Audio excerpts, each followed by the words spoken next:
Ben Riggs presents Reading D&D Aloud.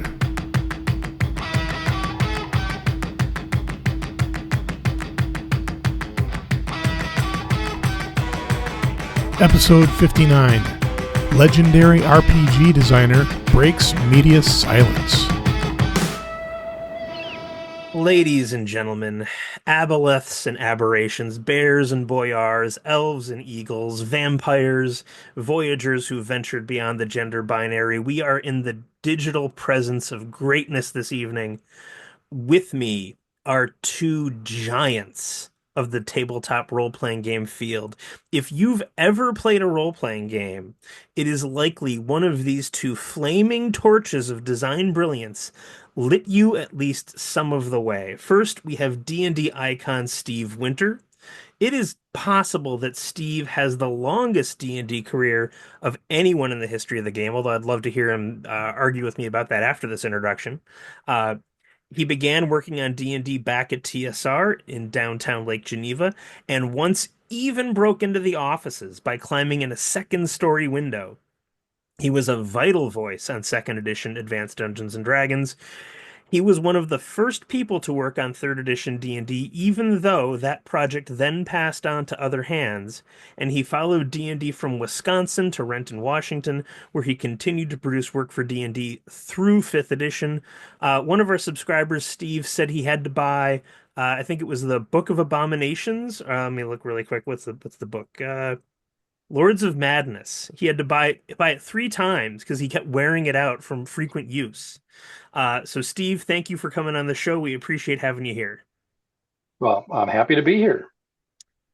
And Kevin, I'm going to apologize in advance for embarrassing you, but I've been trying to get you on the mic for years.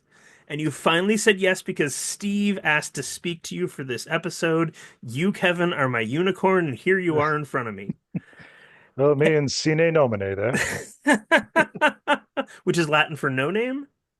It's a librarian in-joke, really. Okay, I'll just leave that where it is for a moment and keep going.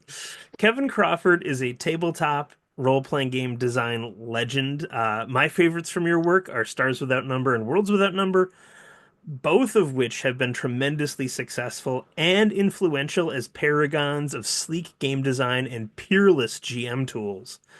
Stars was what I ran during the pandemic, and Worlds I read after the birth of my son. At that point, I was only reading like one role-playing game every 6 months, but I had to put Worlds into rotation just to see what you did with fantasy. To give just the barest hint of the taste of Kevin's influence, Blades in the Dark creator John Harper said that the origin of Blades in the Dark was a Stars Without Number campaign, and Blades, which is itself an epical piece of design, birthed an entire universe of games using its system. So hello, Kevin. Thank you so much for being here. Well, it's a pleasure being here. So I'm tempted to jump back into talking about libraries, but instead I'm going to ask Steve. So Steve, Kevin is here because you requested to talk to him. Why did you want to talk to Kevin Crawford about role-playing games? Well, because I'm a huge fan of his work. I've collected. I can't say whether I have everything that he's published, but I have an awful lot of it. I know, and I can tell from reading it that that Kevin's ideas about what make for a good game are very much aligned with mine. And the way you put together random tables is just stunning to me, because that is not an easy thing to do.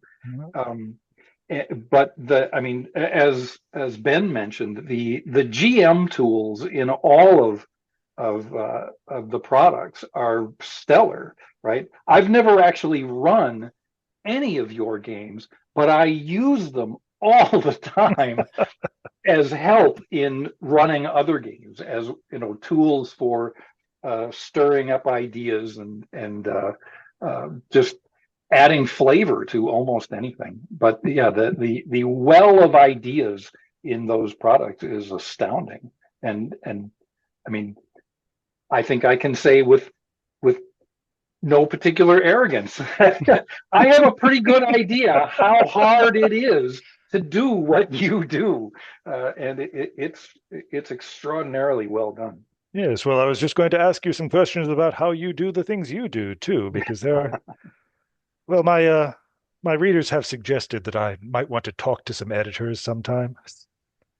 Oh, really? I mean, because Stars Without Number, for example, for a small company publication, and by small company, I mean the number of people working on it, it's remarkably clean. It is a really, I've seen things from far more polished or professional companies that want to be taken professionally who have put out far less polished things than you have. And I don't know how many people you have on your team, but it seems to be very small. It's nothing but me. Well, there you go. That is a small team. Yeah, I hire out artists, but otherwise everything from layout to editing to book production, that's all in my hands. So I have no excuses. No one's left to blame. Well, I don't think you have too much to apologize for. Mhm. Well, as I mentioned, I was curious about your early career and some of the more professional aspects of how you did your work. I think the earliest item on your curriculum vitae is Dwellers of the Forbidden City. Did you work on that? I think it was. Yeah, That I was was the editor on that. that was a Um, yes, and so you've had a long experience working with gaming products of all varieties there. yeah, yeah. And I'm wondering, how did the workflow go back in those days? When did you get the manuscript? What was the relationship between your work as an editor and the layout guy next door? How did that Um, work? yeah, well, when I first went to TSR, that was in May of 1981. It was, I have commented elsewhere that at that time, TSR was very much like a medieval workshop Hmm. in that you had a bunch of craftsmen there, very skilled craftsmen, but everyone was doing their own thing independently, and there was no uniformity to it at Ah, all. Um, and I came into it from, I had been a newspaper reporter before that. And so I was one of the few people hired there in the publishing end of things who actually had a background in publishing anything, right? There were tons of people there who were, school teachers and marine biologists and puppeteers and weathermen and all kinds of wonderful eclectic backgrounds, but very little of them had much knowledge of publishing. Um, so, uh, so the most immediate answer to your question is it was chaos. ah, um, there were it was kind of divided up into departments. That you had the designers. Initially, you had developers whose role was sat between design and editing, and they were there to examine the game or examine the product from a purely gaming point of view, right? Does it use the rules the way it's supposed to? Does it, does the story or whatever it's trying to communicate actually work? And then it went to the editors who were much more in the copy editing role. And that was the situation when I was hired. Very shortly after that, the development department was essentially wiped out for, as again, it's been called what was the phrase? It was wiped out on the, trumped up charges of insubordination. Essentially, the developers were basically adjudged to all have bad attitudes. So that department was kind of wiped out, and all of that fell onto the editors, everything they'd been doing. And so we the editors became much more story editors, game editors, and word editors from that point on. but yeah, I was kind of the guy who brought some consistency to the process, right? Like I worked with Steve Sullivan was there before me, and I think he had kind of tried to get a style book set up, um, but he didn't have a lot of success in getting it implemented or adopted by any of the other editors. And I basically, I mean, I came in and I had the Chicago Manual of Style on my shelf and the AP style book. And I just sat down and I put together a very small, it was only 2 pages, maybe 3 pages style book. Because I looked around and I knew if we try to impose a sizable document on these designers and editors, they're just gonna rebel, right? So it's got to start small. And I just started with like, this is what we do with numbers versus numerals. This is what we do with in terms of italicizing or bold facing things. This is what we do with an ampersand. that was about it. But then once I got people to actually start using it, I was able to steadily expand it to the point where eventually we had a proper style book. Yeah, I don't know if any of that actually answers your question. But. Well, it raises some interesting questions because the early 80s era, the layout, you could tell that something was being done there, but there are parts of it that I just never really understood myself. For example, take Beckme's Basic Set. The player's manual is exactly 64 pages, a nice, sweet signature total for a staple-bound book. The GM's book is exactly 48 pages. Those were hit very tightly. Those were not accidental numbers anywhere. They had to be 64. They were mandated by the purchasing department that was making deals with the printers. Yeah. And yet the text blocks in both of those books were triple column with this huge header at the top, which is like 2 inches of white space at the top of every page. And in order to get such a dense text block to hit an exact page count, someone was in there doing some very delicate cutting, chopping, and moving around. You can't just throw the text on the page and expect it's going to hit 64 pages at 3 columns with a 2-inch header on. Somebody did that. And I never understood why that you had a huge header at the top and triple column below. Well, I was hired right after that particular product came out, so I can't speak to that one. But it was done exactly the same way that everything else was done when I came on board. So it's no big mystery.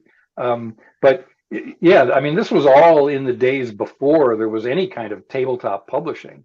It was, in fact, like the Basic and Expert set, that was all written on typewriters, and then typewritten pages were handed to the typesetters who retyped it all, and then it was fed out of I forget what the name of the machine was, but it basically printed out one enormously long column of type, and then someone had to sit down with an X-Acto knife and waxed boards and physically lay out every one of those pages by pasting things down onto the boards. And the fit was accomplished by simply pasting things down and leaving gaps, and then going to Jim Rosloff at the time, was the head of the art department, and saying, okay, we need an illustration that's 3 inches high and 2 columns wide to fill this space. And it's in the treasure section, so something about treasure would be great.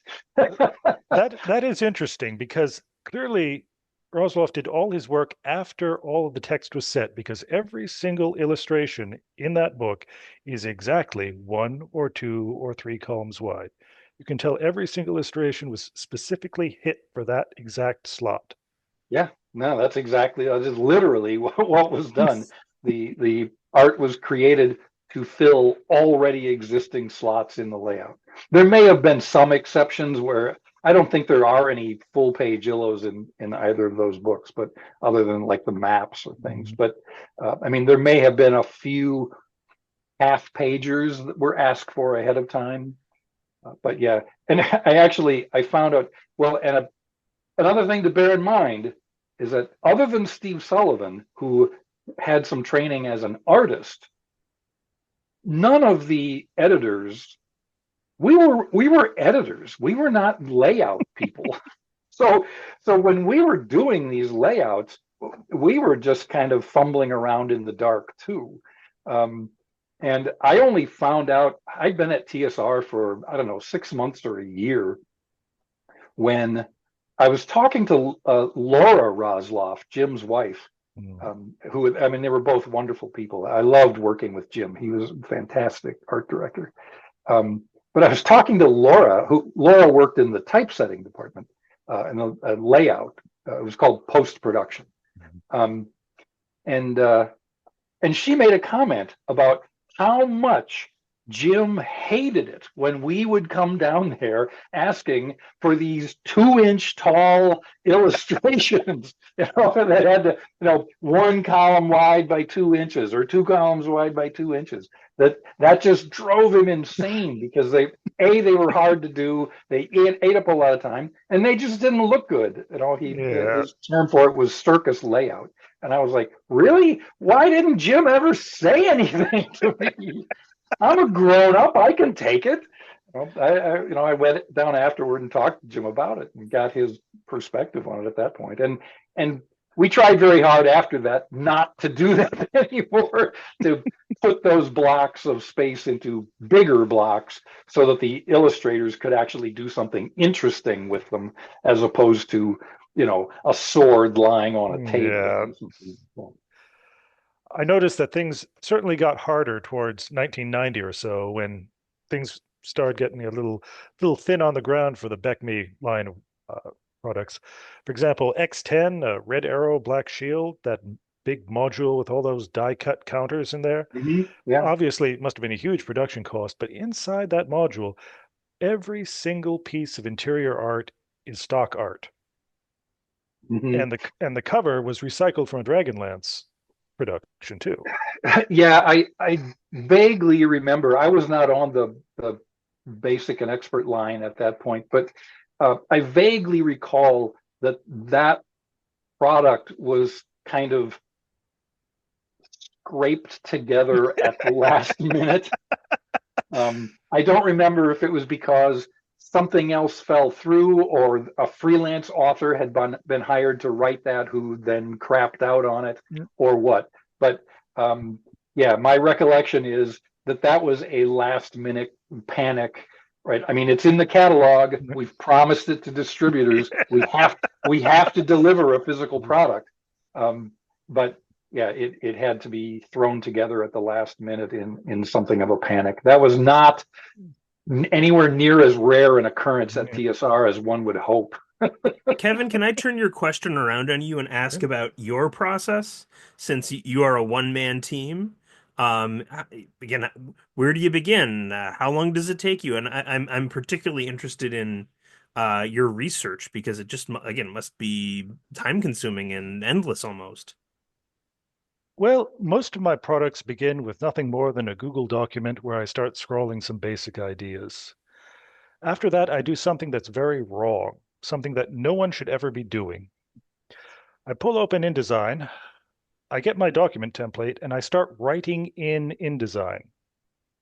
That is a bad idea as a general rule, because InDesign is not a word processor. It doesn't work that way.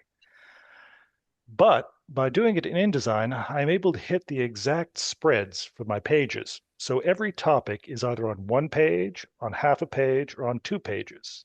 You're never turning the page to see what your finish of the topic is. Doing it that way also, I can see, well, this topic needs to be elaborated more, or this topic needs to be cut back, or I need to say something more about this or less about that. And as I work through these pages over and over, eventually the product just takes shape. We're working from my notes into the pages and getting the results there. The research about it is really just a product of my usual daily studies. I've got a study desk here in my library where my materials are spread out, and I spend at least an hour each day usually working on classical Chinese, but whatever needs to be studied at any given time. Well, I'm going to ask why classical Chinese?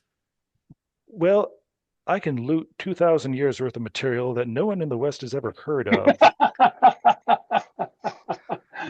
I wholeheartedly Yeah. concur.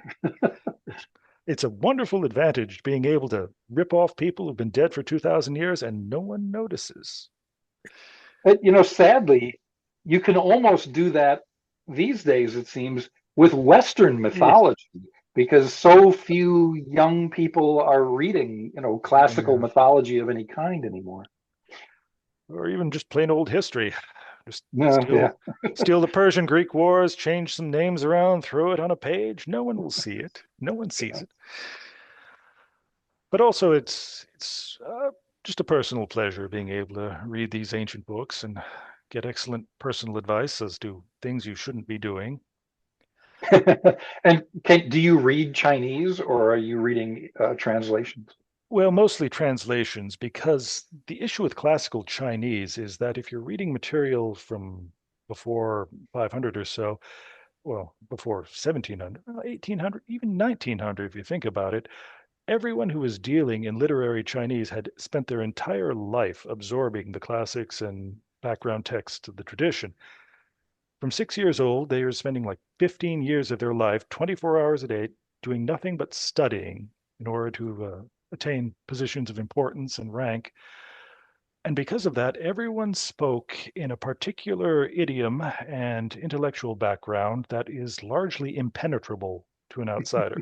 I mean, they make a four-character throwaway reference, and you're expected to pick up on what larger context they're referring to. And because of this, uh, I've been studying for 10 years, and I am roughly at the level of an extremely stupid small child, one whose parents despair of his future. Well, let me ask this. What are you reading right now from the Chinese classics?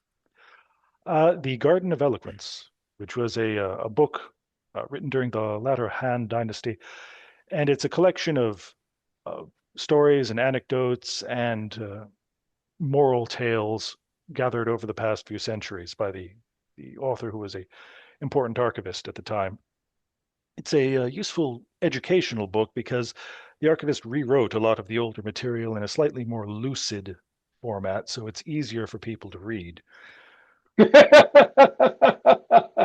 Yeah. For the modern audience of Yes. The modern audience of Chang'an 26 BC. So, I realized I had to hit record when we started stumbling into your career as a librarian, and it sounded simply magnificently Lovecraftian. Um, it, I'm trying to frame a question here, Steve. If you have a question about his time as a librarian, jump right in. Um, I'm guessing I'm going to say, did that allow you access to materials that just fed the garden of your brain in such a way that it informed your design? Well, I would say it gave me materials. Basically, it was an opportunity to look at content and information that generally isn't in the common public view. The Yale Divinity Library's special collections, it has a lot of books, but what it has is a lot of papers from missionaries in China, because Yale had missionary relationships in China for centuries. And these missionaries tended to leave their papers and personal effects with Yale when they were dead. And because of the Cultural Revolution and other affairs in China, we had a lot of Chinese researchers come through because the materials we had here were not available in China. And it was interesting seeing them pull out these boxes and go through these documents just as I had gone through and find interesting old things in there. For example, in one box, a researcher held up this odd-looking piece of bronze and wondering what it was. It was a ancient Chinese knife coin, a copper coin shaped like a knife. It was probably about a little more than 2,300 years old, and it was sitting in a box there. Some missionary probably bought it in a bazaar for a few cash, and it's a novelty. Yeah, the idea of cultures that are that old is just kind of stunning. I'll ask one more question and then Steve, please take a turn. So, do you have any secret to writing your tables? I mean, you may be they may be one of the hallmarks of your work. What advice would you give? How do you do it? And tell me about your tables, man. The tables are painful. They are extremely painful. Doubtless the most unpleasant part of any book to write, because what they are in its essence is a distillation of tropes and cliches and common expectations. Everyone knows the individual pieces in these tables. If you asked someone to describe what a zombie movie is like, they recognize these ideas. The thing is, they don't want to sit down and pick them apart into tiny threads for hours on end and then recombine them into something new. They don't want to do that because it is tedious, painful, boring, and frustrating to try and find new ways to describe these ideas. So that's what I do. I do the tedious, unpleasant, and annoying parts of taking these traditional ideas and tropes and just picking them together, picking them apart with tweezers, taking out each little bit and putting it in the right place so that you can put them back together in your own particular idea. And that is the key to these tables. The key is to make the person using them feel creative, make them feel smart, make them feel like they own what they have made. Because people will come back and they will admire a beautiful piece of art. Oh, they will say, this is wonderful, this is lovely. But if they are the ones who make the art, if you give them the tools that they can feel proud about it, they will come back every single time. They want that high. I remember the first time I really. So first, let me just say, I was really hoping you were going to say, "Oh, I love making tables." But I'm partly. I feel like what's the word? I guess I feel to some extent justified in my own hatred of making tables to hear someone who does it as well as you saying that you hate it too, or at least that it's painful and difficult. Yeah. Maybe you don't hate it, but it's Oh, painful. I hate it. I hate it. Yes. Oh, okay. Well, you do it really well. But I had never really given much credence to big random tables like that until it was. I was a big fan also of the game Sky Realms of Jeroen, which Oh, was that was around in the 80s. It sounds like you're magnificent art. familiar with it. Yeah, yeah. Um, but I used to speak to what was his name? Andrew Leaker, the guy who designed the game. I would see him at Gen Con and other conventions, and we had quite a few very wonderful conversations. Um, but I had talked to him about the tables, and he had commented that, well, maybe you need to give them a chance, right? Try those. I put a lot of work into those random encounter tables. I wish you would take a look at it. And I sat down and I thought, all right, Andrew says there's something in this, and I just started rolling dice to create an NPC, and I got a Bronth, which was the bear people of Jeroen, and then it got to the section of a quirk, right? And its quirk was that it hated another race. And I was like, okay, so it's a racist bear. Well, let's see what race it hates. And I just rolled randomly again, and I got Bronth again. I was like, oh, but a Bronth that hates Bronths? That doesn't make any sense. This is why I hate random tables. Why, it's right? like a human who hates humans. Well, right. And I put it away, and then I was talking to John Pickens at TSR, and I described this to him, and John didn't really know anything. He was not familiar with Sky Realms of Jeroen, but he said, I generally find that if something like that doesn't make sense, it just means I haven't thought about it enough. And I knew John was a smart guy, and that kind of weighed on my mind. And at some point, it just popped into my head. Wait a minute, a self-loathing Bronth. That's brilliant. I never would have come up with that on my own. And that was kind of the insight that made me fall in love with random tables for idea generation. Is it prompts someone to think about ideas they would not have chosen to put together in the first place. And Yep. then when they come up with an idea that makes it make sense, they feel pleasure in that. They enjoy that. They feel creatively fulfilled by being able to make something out of that. No, as you say, I felt like I was a genius for coming up with a way to explain that set of random results, and it's a wonderful. I enjoy when I'm reading through your books, even if I'm not actually building anything. I'll sit there and roll the dice on some of the tables just to see what the result is, and try to put that together into an interesting scenario or an interesting locale. And it's always what I love about it is that it steers your mind out of the familiar ruts that we all fall into creatively, and you come up with wonderful things you never would have come up with otherwise. Lets you flex your creative powers in ways that aren't just normal or usual. Mm-hmm. And well, with as many years as seeing game materials as you, I'm sure you've got plenty of ways to put those things together. Well, yes, and I have actually right here is my, yeah, you can't read it. It's a 3-ring binder filled with printouts of random tables that I think are really useful. And I keep it right here on my desk. And when I am stuck for ideas, I pull that down and roll some dice. And before you know it, I'm making progress again. So are both of you playing in campaigns right now? Or running campaigns? Well, I've had a home campaign going for about 4 years now. So yes, of course, I started it playing BX D&D. Mm-hmm. And now what is it still BXD&D?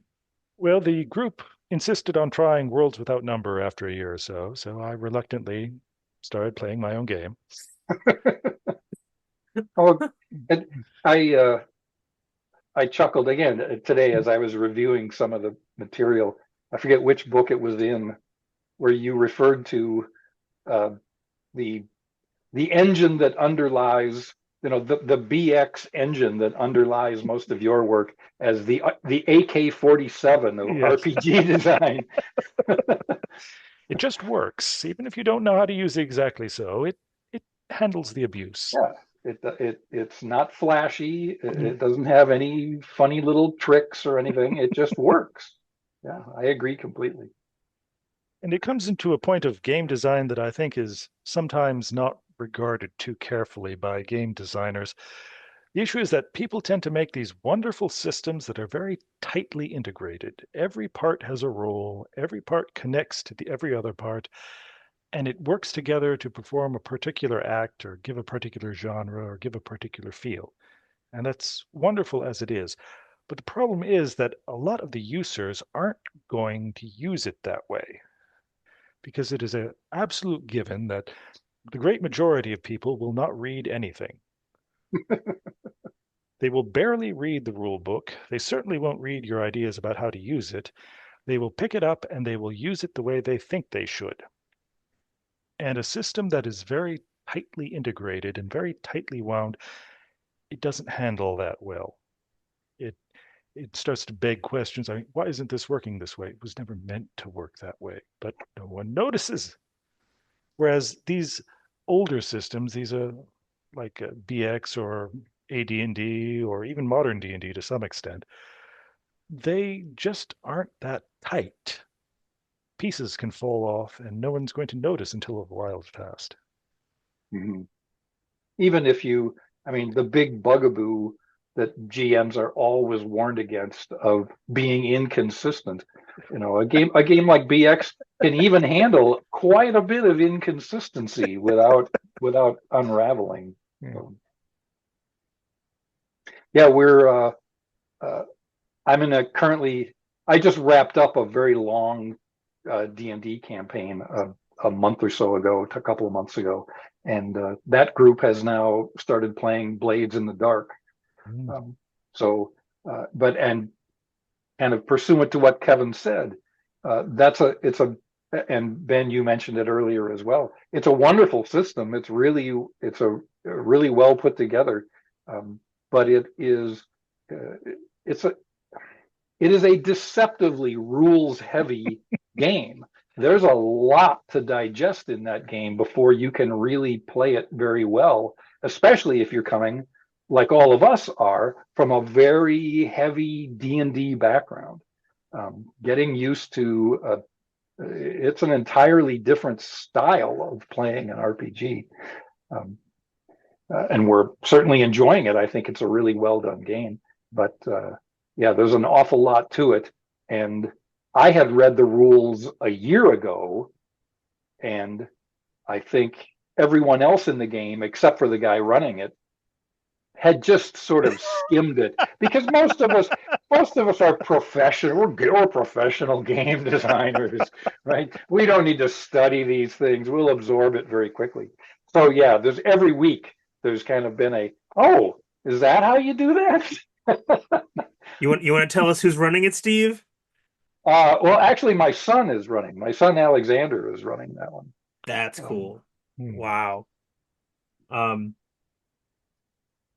where should we go from there? Um, I guess I'll go to this. Another commonality I think that you both have is you're both amazing wordsmiths. And you're sitting down to read a book by either of you is a real pleasure. Any advice on how listeners could become good wordsmiths or become good at writing? What would you say? Again, feel free to say the obvious things if you want to, if that's the answer, but I was just interested. well, I'll start with the obvious one. You've got to read. That's really number one. If you don't read a lot, you're not going to be much of a writer. I can certainly agree with that. I think another important thing that perhaps doesn't get as much shrift as it should is that you have to be willing to do things you hate.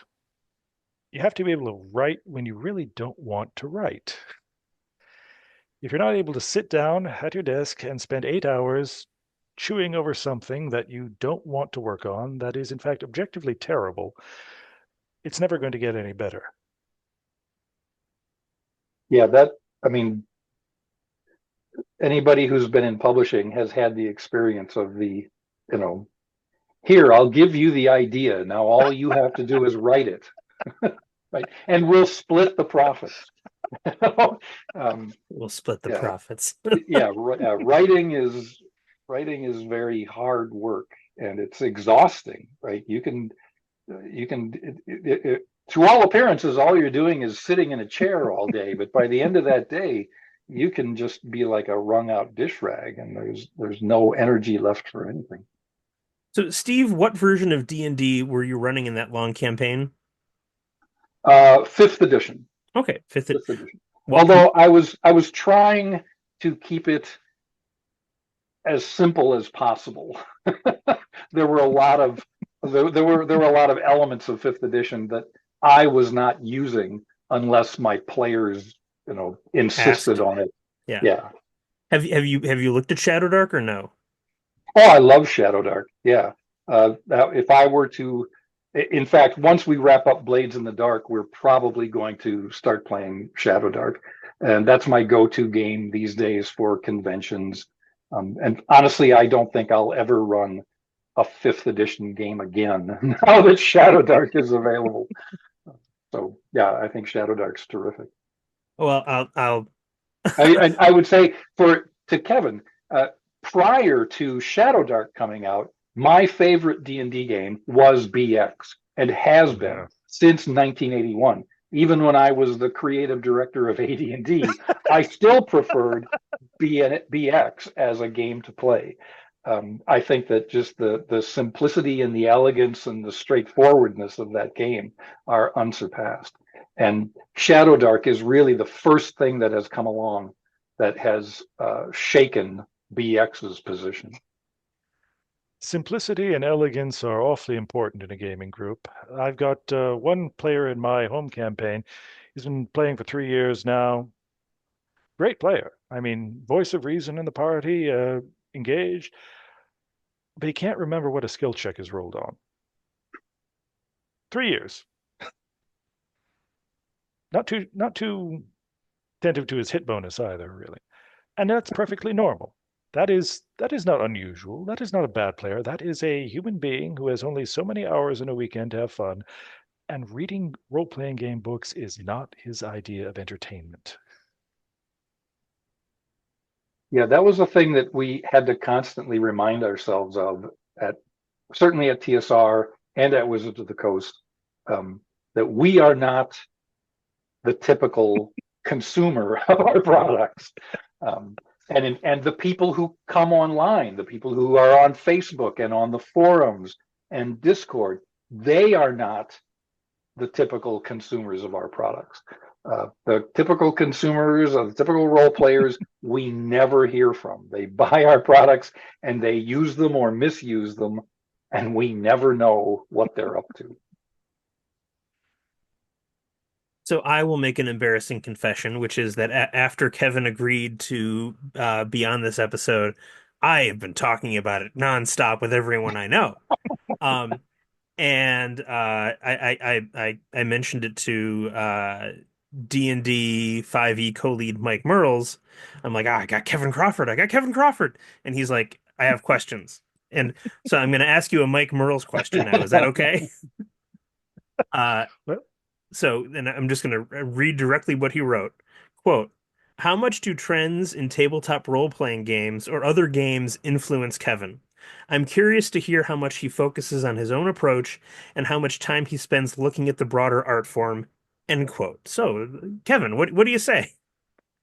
I spend absolutely zero time looking at current trends. I am generally barely aware of current trends.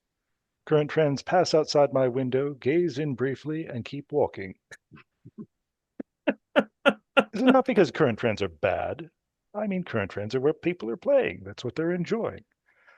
The thing is, I'm not good at current trends. And trying to be good at current trends is a wonderful way to put out a product or a book that is very bad. What I do is what I'm good at. And if I really want to do something more of it, then I do something more of it. But trying to look at Shadow Dark, or trying to look at Dolmenwood, or trying to look at Blades in the Dark and lift things from them and import it into my own, it doesn't work that way. You can't just read a book, or can't read a game, and then understand how it works, understand how the pieces fit together, understand how the elements come together to produce a particular feeling or idea. You can only get that by actually doing it, by actually playing it, by actually soaking in the ethos around the material. Now, I played a lot of BX, a lot of AD&D, a lot of old school gaming, Traveler, Star Frontiers, Shadowrun, years and years of White Wolf. I understand those things. I can make some effort at those things. I can manipulate them, twist them around, bend them, make them do what I want them to do. Trying to do the next best thing, the next greatest idea, pull that in, I would not do well. And one thing I wanted to mention was, again, throughout your books, you talk frequently, or you write frequently about the style of game that you are trying to put out there.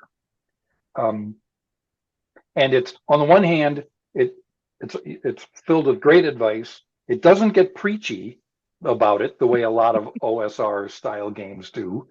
But, and this is one thing that it's always clear in those books how much affection you have for that style of gaming, right? One of the things about working at a company like TSR, where it's a very corporate kind of thing, or Wizards of the Coast, where there is a commercial schedule that has to be adhered to, and there are teams of people, is that you very often wound up working on things that you personally were not very excited about. And so it was on the schedule. Yes, it's on the schedule. We owe, distributors and retailers are expecting it, and we have to get it into their hands. So somebody has got to sit down and write it and edit it and put it all together. Um, but yeah, I suppose anyone can pick up on that, but certainly I am very attuned when I'm reading a game product to that voice of a designer who is excited about what they're writing about. And that comes through pretty clearly in your work that you may not enjoy creating tables, but that you enjoy the game that you are writing about, that this style of gaming is important to you. There's a great pleasure in it. I mean, of course, it's all wrapped up with memories of youth and all the good times with my various gaming groups and well, of course, youth. Not both of us are in age where that is past now. Yeah. Kevin, has anyone ever told you you have a beautiful voice? Well, it's very kind of you, but let's say I've got a face for radio. I mean, you know, I wrote a 110,000 word book on Dungeons and Dragons history, Which I have and on my bookshelf, mind you. thank you. Appreciate that. And before it could get published, Macmillan's lawyer had to read it. Or they have more than one, I'm sure, but a lawyer from Macmillan had to read the whole book. And then I had to do a call with the lawyer to talk about some things. And one of the first things the lawyer said was, there's almost no physical descriptions of anyone in this entire book. I'm like, I know, yeah, that is an intentional choice. I think the only physical description was I talked about the youthful glint of Skip Williams's eyes or something. I think that might have been the only physical description. Um, and looks are kind of irrelevant to this field. It's one of the great things about it. It doesn't matter, it's a striving of the mind. Um, but let me ask you another thing that someone pointed out, which is for not following current trends in gaming, you really kick ass at Kickstarter. Um, what's your secret? How do you do it? I mean, you're famous for their speed, for doing exactly what you say, coming in early on deadlines, et cetera, et cetera. So yeah, what's your secret sauce? Well, you see a lot of very big name Kickstarter productions shooting past 1 million, going for broke, aiming for those big numbers, big offers, big opportunities for the backers. I don't do any of that. The only Kickstarters I ever produce are for a single physical book with maybe some PDF add-ons. And that's important because the idea of a long-term gaming company like Sine Nomine is that you don't go for single big hits. You can't maintain single big hits. You can't put the huge amount of effort that goes into a 12 book Kickstarter offer or a sequence of materials you're promising to backers. You can't do that as a small company. You don't have the manpower, you don't have the energy, you don't have the time. So you offer one book, you print from the US, which I've always done because I don't like surprises. In fact, today, my latest Kickstarter, Ashes Without Number, I just got notice from Jostens down in Tennessee that it finished printing and it should be sitting in Michigan by the end of the week. I don't have Yay. to worry about tariffs or boats or strikes or materials like that. I just order the book and it comes. And keeping it small, keeping it simple, and doing it over and over and over again. This is my 12th or 13th Kickstarter so far. And if you do that, not only do you build up a good reputation for reliability and predictability, but you also have 12 or 13 books to sell in your back catalog or through your web store. You have something saleable to work with. And because of that, you don't need those huge $1 million Kickstarter boosts. You're getting that same income, you're just parceling it out over years instead of trying to grab it all at once, burning yourself out in the process, assuming you can even do it in the first place.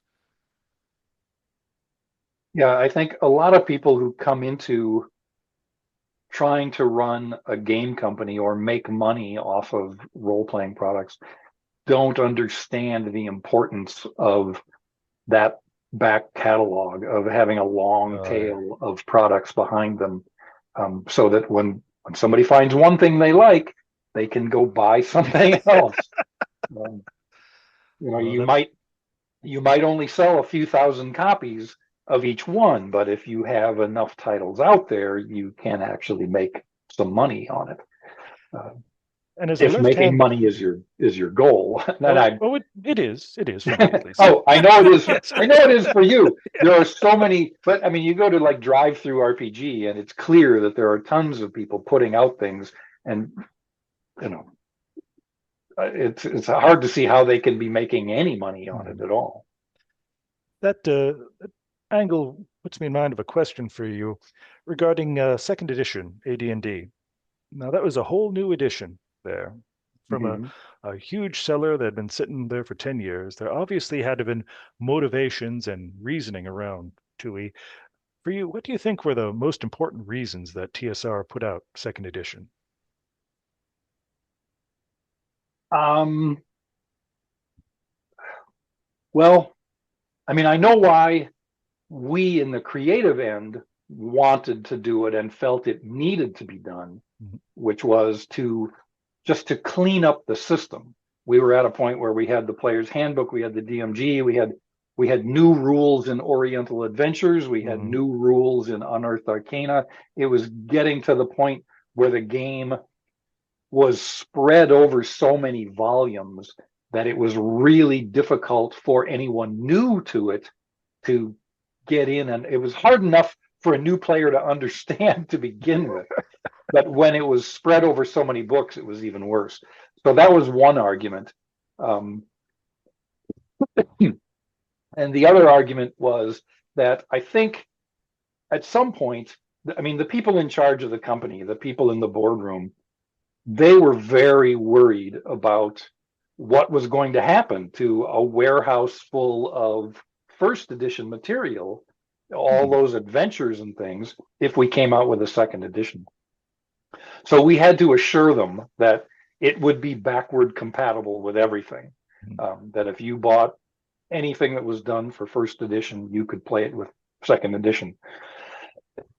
And at that point, they began, doing the calculations and realizing, well, if that means if everyone who currently has a player's handbook buys another one, that's that's an enormous windfall for the company.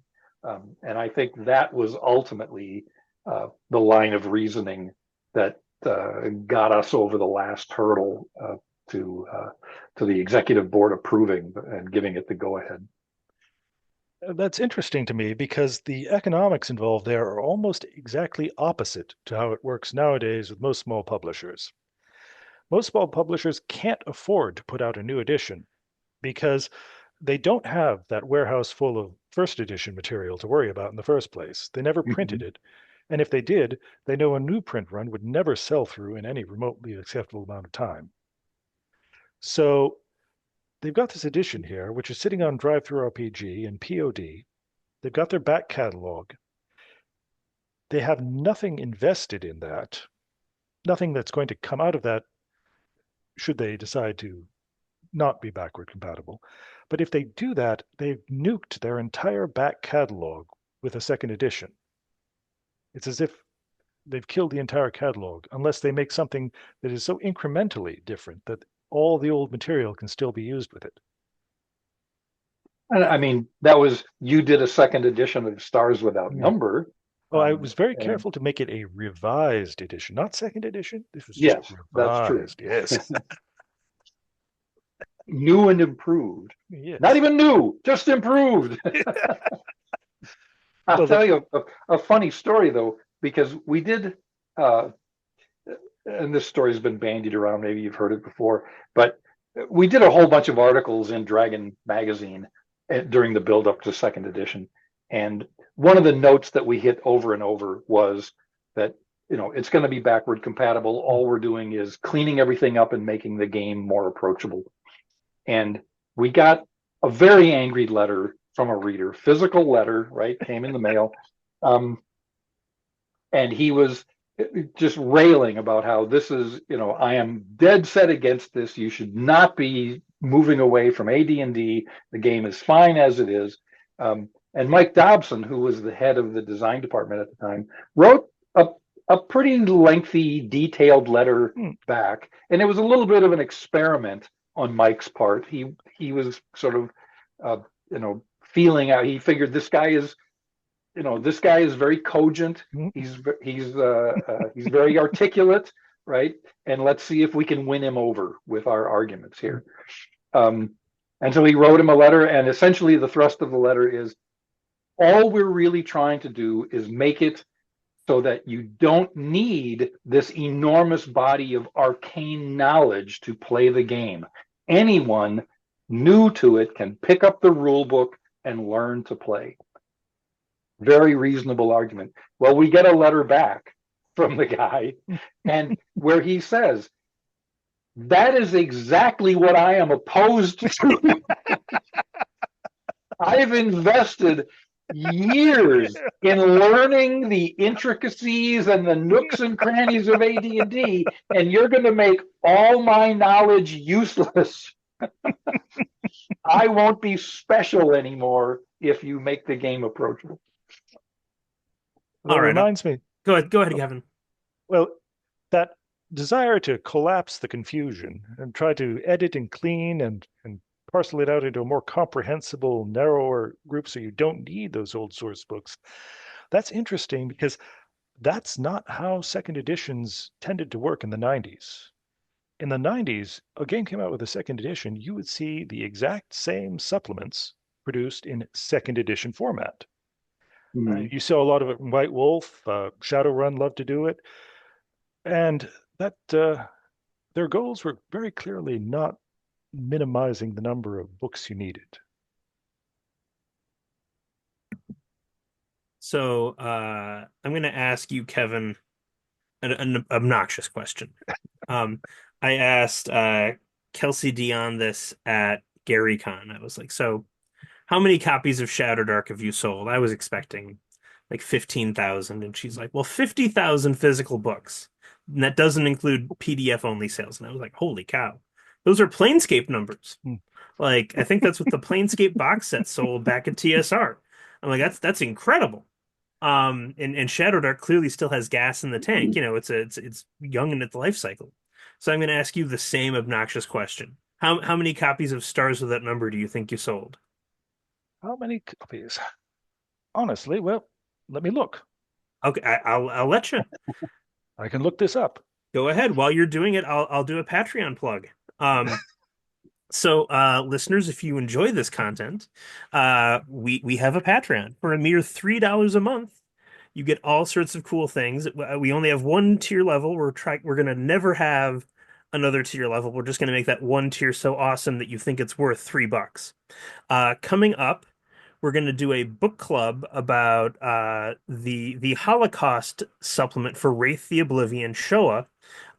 So if you want to pick up that book on DriveThruRPG and read it, you will be ready for our discussion. I think it's going to be on July 15th. Patreon subscribers get access to the book club itself. I'm having the developer for the book, Rich Dansky, on to talk about it, and we're going to be discussing it with the Earth Dawn line developer, Lou Prosperi. And so if you're we will release the episode then to the world, but if you want to be a part of the discussion of the book, you have to subscribe on Patreon. So $3. It's only $3. You also get access to special episodes like me discussing second edition with Zeb Cook in the Hugh Hefner suite at the old Playboy Club in Lake Geneva. Now, of all the places to talk to Zeb Cook, Hugh Hefner's room. So please give us your $3 a month. Kevin, was that enough time, or should I keep talking? Well, I'm still waiting for DriveThruRPG to give me the numbers. Oh, it must be a big number if it's still whirring. So, Steve, I'll ask you this: what can people purchase that will send royalties your way?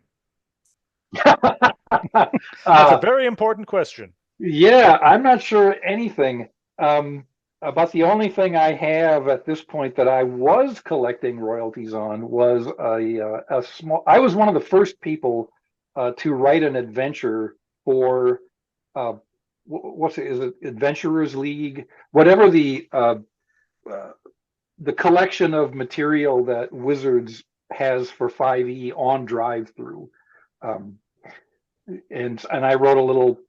They wanted an adventure on what was it even called?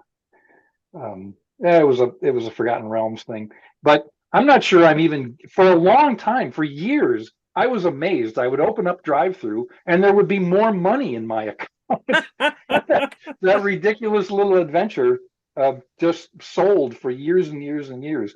And and now recently I've noticed I'm not getting any royalties anymore. So I'm not sure. I'm gonna have to go take a look at my contract. I think maybe just there was a lapsing clause in there or something that said, Could be the you know, edition switch.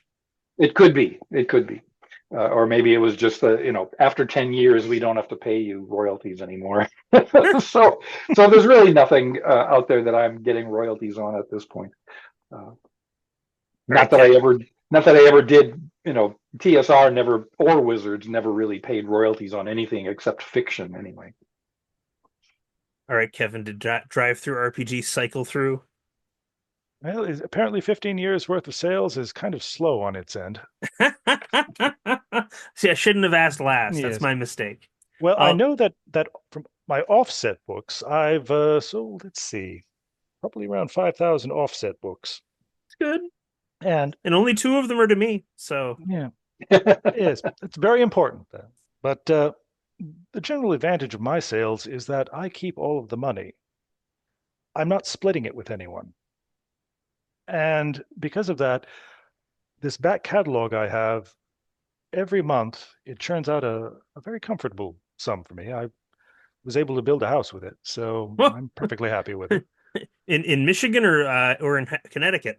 In Michigan. Yeah, I went back to my ancestral village, as it were, and sounding more Lovecraftian all yes. the time. I know. Right. I mean, if only you were from Milwaukee.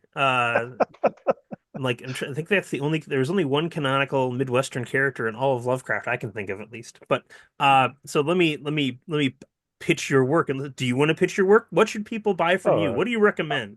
Now I've finally gotten the number here for Stars Without Number. The revised edition so far has sold 29,795 copies so far. That's a very respectable number. Yeah. Again, those are TSR level numbers again. Like I want to say that would be like a good adventure. But like still, that's fantastic. In this day and age, numbers like that are just unattainable by most people because the market is so flooded. So yes, you're doing it's really hard. well. The important thing is to give people a freebie up front so they can download it and decide that they like your work, and then they will come back and bring money. I mean, that's what happened with me. It's the first one is free approach. If someone is listening and has not purchased one of your games, I shouldn't say purchased because they're all for free. Yeah. What game would you recommend to someone who is unaware of the work of Kevin Crawford? Well, it depends. You want to pick the one that has the genre that you care about the most. If you like cyberpunk, you'd pick Cities Without Number. If you like fantasies, you'd pick Worlds Without Number. Sci-fi, Stars Without Number, and pretty soon post-apocalyptic will have Ashes Without Number. So whichever genre you actually play most, you'd pick the free version of that game and then loot the random tables. That's great. And I was actually going to, I mean, starting with one of the games is fine, but like in the Stars Without Number range, there's a huge number of products to choose from that aren't just the rules, right? I mean, things like what is it? Dead Names, I think, is the one about dead alien civilizations or lost alien civilizations. I love that book. It's just incredibly useful. That was almost a Numenera book. Oh, really? Yes. Okay. The first pitch was at Numenera's affiliate program that was coming out at the time, very early on, but didn't get anywhere with that, so I just said, okay, this is Stars Without Number book now. That's fascinating. Well, anyone playing Numenera can easily use it. I've used tons of the Stars Without Number because I'm also running a traveler type campaign using the Savage Worlds rules, and I use the Stars Without Number material all the time to generate ideas for that. Okay, I just have to ask. So, what would you recommend purchasing to run Savage Worlds sci-fi? Savage World Sci-Fi, that would be Stars Without Number using the heroic rules in the back. Oh, no, sorry, I actually meant it for Steve because you're running a sci-fi Well, Savage World game, right? Yes. Okay, yeah. And, What books do you use, if I may ask? well, and just about anything from Kevin's company is going to be very useful. But the Savage Worlds Science Fiction Companion is what I use because it is essentially Traveler with the serial numbers filed off. Okay. It's very close to the setting that GDW set up for, back in the 70s and 80s. Everybody wants to be Traveler. Well, yes, and it's almost impossible to do a science fiction game and not have people reading it going, "Oh, this guy must be a big Traveler fan," because Traveler just covered everything so well that whether you've read it or not, you look like you're borrowing from it. Now I'm looking up to I have some Traveler sales numbers. I'm like, what sold more, Traveler or Stars Without Number? Let's see. Yeah, Traveler, between 81 and 86, they sold 224,000 copies of the core rules. So yeah, that's pretty big. Way to go, Mark. But now I've really I'm keeping you guys long. I'm rambling off topic. All right, let's wrap this up. So, gentlemen, thank you so much. Steve, thank you so much for saying Kevin. Kevin, thank you for saying yes when I asked you to come on. Well, I've played enough of Steve's material. It would seem rather ungracious not to talk to him. Well, I'm really delighted that I got a chance to meet you. It was my pleasure meeting you as well.